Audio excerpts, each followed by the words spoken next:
Janasena party అధినేత ఆంధ్రప్రదేశ్ ఉప ముఖ్యమంత్రి పవన్ కళ్యాణ్ గారు తెలంగాణ రాష్ట్ర నూతన జనసేన పార్టీ కార్యాలయాన్ని హైదరాబాద్ లో ఉన్న మణికొండలోని మల్కం చెరువు సమీపం దగ్గర ఆయన ఏర్పాటు చేయడం అనేది నిన్న మనం చూసాం.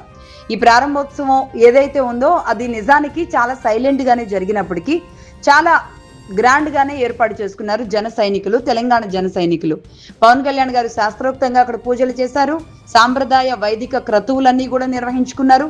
ఈ కొత్త కార్యాలయానికి ఒక రకంగా నిన్నటి నుంచి శ్రీకారం చుట్టిన పరిస్థితిని మనం చూస్తున్నాం. అలాగే తెలంగాణ తల్లికి నివాళులు కూడా అర్పించారు. ముఖ్యంగా ఇక్కడ అంటే ఇది తెలంగాణ భావోద్వేగంతో, తెలంగాణ సెంటిమెంట్తో, తెలంగాణ కోసం మాత్రమే పనిచేసే జనసేన పార్టీ అని చెప్పే విధంగా నూతన కార్యాలయం దగ్గర తెలంగాణ తల్లి చిత్రపటానికి కళ్యాణ్ గారు పూలమాలలు వేసి ఘనంగా నివాళులు అర్పించారు. ఇక ఆ తరువాత జెండా ఆవిష్కరణ కార్యక్రమం కూడా చేశారు. జనసేన ఆవరణలో జెండా ఎగరేశారు. నిజానికి నిన్నే ప్రారంభోత్సవం కాబట్టి కార్యాలయ ప్రారంభోత్సవం అంటే ఒక రకంగా మళ్ళీ జనసేన తెలంగాణలో జెండా ఎగరేసినట్టుగా మనం చెప్పొచ్చు. అలాగే కార్యకర్తలు భారీగా చేరుకున్నారు. అనేక ప్రాంతాల నుంచి వీర మహిళలు, జన సైనికులు చేరుకున్నారు. వీరంతా కూడా పవన్ కళ్యాణ్ గారికి స్వాగతం పలికారు. సరిగ్గా 11 గంటల ప్రాంతంలో కార్యాలయ ప్రారంభోత్సవానికి ముహూర్తం ఉన్న నేపథ్యంలో సరిగ్గా అదే సమయానికి ఆయన చేరుకున్నారు. ముఖ్యంగా ఇక్కడ అంతా కార్యక్రమం అయిపోయిన తర్వాత ఆయన పార్టీని ఉద్దేశించి కొన్ని కీలక వ్యాఖ్యలు చేశారు. అదేంటి అంటే, పార్టీ బలంగా ముందుకు వెళుతుంది, ఇది నిజంగా నేను ఏనాడు కూడా ఊహించలేదు, మళ్ళీ తెలంగాణలో మనం నిలబడతామని.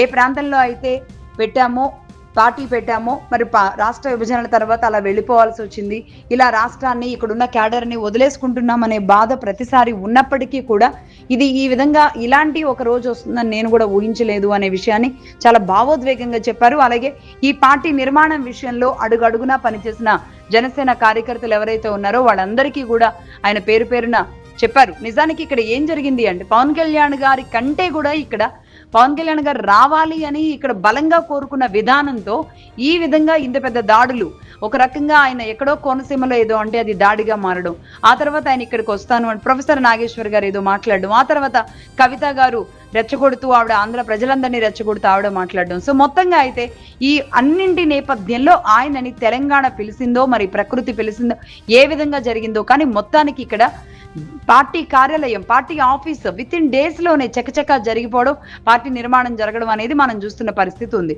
ఈ నేపథ్యంలో ఇక్కడ పవన్ కళ్యాణ్ గారు కీలక వ్యాఖ్యలు చేశారు. అదేంటి అంటే, పార్టీకి ఇక్కడ ఒక ప్రజావాణి కార్యక్రమం లాంటిది ఏర్పాటు చేయండి, ఒక పబ్లిక్ కోసం ఒక సెల్ పెట్టండి. ఎందుకంటే మనం ప్రభుత్వం దృష్టికి తీసుకువెళ్ళొచ్చు, లేదా మనం తీర్చగలిగే ఉంటే మనం కూడా తీర్చగలవచ్చు.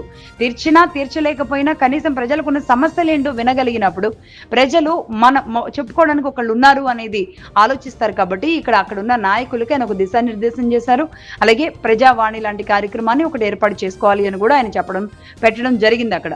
దాంతోపాటుగా ముఖ్యంగా పార్టీ క్యాడర్కి ఇక్కడ ఉన్న వాళ్ళు అందరూ కూడా అంటే తెలంగాణ నాయకత్వం, తెలంగాణ నాయకులు మాత్రమే ఉంటారు, అది కూడా మొత్తం యువ నాయకులే ఉన్నారు.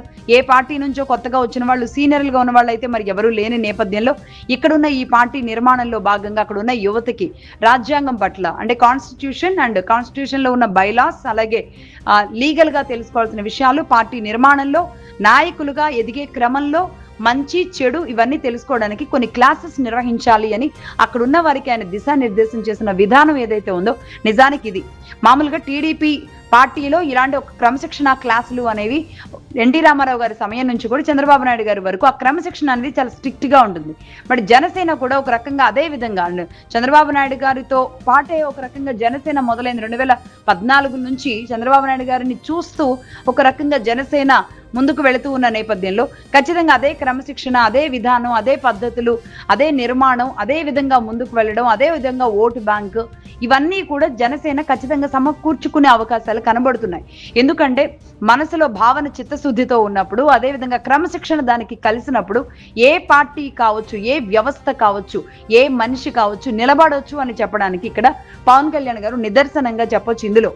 అందులో భాగంగానే అసలు ఊహించని విధంగా సరిగ్గా ఒక 6 నెలల క్రితం ఆయన మీద టార్గెట్ జరిగితే సరిగ్గా 6 నెలల తరువాత ఆయన ఇక్కడికి రావడం, రీసెంట్ గా కూడా హన్మకొండలో ఉన్న బాలుడు చోటా గబ్బర్ సింగ్ ని కలవడానికి ఆయన వెళ్ళినప్పుడు అక్కడ ఉన్న తెలంగాణ ప్రజల కళ్ళల్లో ఆనందం పవన్ కళ్యాణ్ గారిని చూడాలి అని, ఆయన ఇక్కడ రావాలని.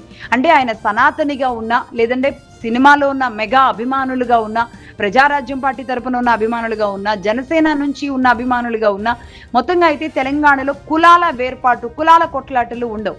తెలంగాణ సెంటిమెంట్ని తెలంగాణ అవసరాలని, తెలంగాణ సంస్కృతిని, సాంప్రదాయాన్ని కాపాడగలిగిన వాళ్ళు ఎవరున్నా సరే తెలంగాణ ప్రజలు ఆదరిస్తారు. అంతేగాని ఇక్కడి సంస్కృతిని, సాంప్రదాయాలని తక్కువ చేసి మాట్లాడినప్పుడు మాత్రమే ఇక్కడ నొచ్చుకుంటారు తప్ప నిజానికి తెలంగాణ ప్రాంతం అనేది ఎంతమందినైనా సరే కడుపులో పెట్టుకోగలిగిన ప్రాంతం. ఎన్ని గాయాలు తెలంగాణకి తగిలినప్పటికీ కూడా సరే ఈనాటికి కూడా అదే గాయాలు జరుగుతున్నాయా? తెలంగాణ సాధించుకున్న తరువాత కూడా తెలంగాణ ప్రజలు అందరూ కూడా సంక్షేమంగానే ఉన్నారా, క్షేమంగానే ఉన్నారా? అన్ని రకాలుగా అన్ని ఉద్యోగాల్లో తెలంగాణ కొన్ని కుటుంబాలకి మాత్రం ఉపయోగం చేసిందా? కొట్లాడిందేమో ప్రతి ఇల్లు కొట్లాడితే మరి కొన్ని ఇళ్ళు మాత్రమే ఎందుకు ఈరోజు అగ్రస్థానంలో ఉన్నాయి? మరి మిగతా వాళ్ళ పరిస్థితి ఏంటి? పేదలేంటి? ఎస్సీలేంటి? ఇలాంటి అనేక అంశాల మీద ఖచ్చితంగా విభిన్న పార్టీలు కలిసినప్పుడు ప్రజల ఆకాంక్షలు అనేవి నెరవేరుతూ ఉంటాయి. ఆ నేపథ్యంలో అటు ఆంధ్రాలో కూడా ఒక కొత్త పార్టీ పుట్టొచ్చు. ఇక్కడున్న ఇక్కడ ఉన్న నాయకుల పోరాట స్ఫూర్తి, పోరాట పటిమ ఏదైతే ఎంత బలంగా ఉంటుందో ఇక్కడ ఉన్న నాయకులు కూడా అక్కడికి కూడా వెళ్ళొచ్చు. సో ఈ విధంగా రెండు తెలుగు రాష్ట్రాలు కూడా రాజకీయంగా, వ్యాపారంగా, సాంస్కృతి, సాంప్రదాయంగా ఈ విధంగా అక్కడికి ఇక్కడికి మధ్య ఎలాంటి వైషమ్యాలు లేకుండా ఉండగలిగేలాంటి పరిస్థితులు రావాలి అంటే గనక ఇక్కడ వాళ్ళు అక్కడ వాళ్ళు ఇక్కడ రాజకీయాలు కూడా చేయాల్సిన అవసరం ఉంటుంది.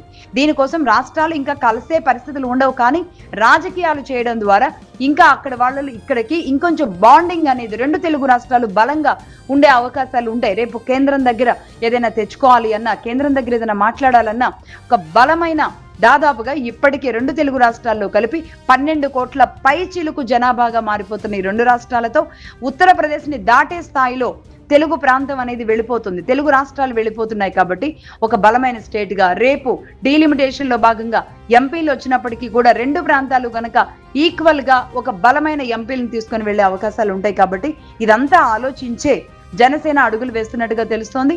తెలంగాణలో పార్టీ కార్యాలయం ఆనాడు మంగళగిరిలో పార్టీ కార్యాలయం తర్వాత ఊహించని విధంగా ముందుకు దూసుకు వెళ్ళిపోయింది జనసేన. అదేవిధంగా తెలంగాణలో కూడా అలాగే ముందుకు వెళ్లే అవకాశాలు కనబడేలానే ఉన్నాయి. మొత్తానికి చూద్దాం ఎలా ఉంటుందో, పవన్ కళ్యాణ్ గారి స్ట్రాటజీ ఎలా ఉంటుందో. మరి బీజేపీ లేకుండా ఆయన ఇండిపెండెంట్ గానే వెళతాము అని అనౌన్స్ చేసిన నేపథ్యంలో మరి ఈ ఫైట్ ఎలా ఉంటుంది? మరి అక్కడ మిత్రులుగా ఉండి ముఖ్యంగా అసలు బీజేపీని కాదని ఏ పని చేయని పవన్ కళ్యాణ్ గారు మరి జిహెచ్ఎంసీ ఎన్నికల్లో కలిసి వెళతారా, విడిగా వెళతారా? ఇలాంటి అనేక అంశాలు ఉన్నాయి. చూద్దాం ఏం జరుగుతుందో.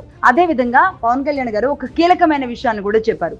రేపు జనసేన ఈ జిహెచ్ఎంసీ ఎన్నికలు స్థానిక సంస్థలు మాత్రమే కాకుండా మున్ముందుకి ఇదే విధంగా వెళితే గనక ఖచ్చితంగా జనసేన నుంచి తెలంగాణ వ్యక్తి మాత్రమే సీఎం అవుతారు అనే విషయాన్ని కూడా చాలా స్పష్టంగా చెప్పారు పవన్ కళ్యాణ్ గారు.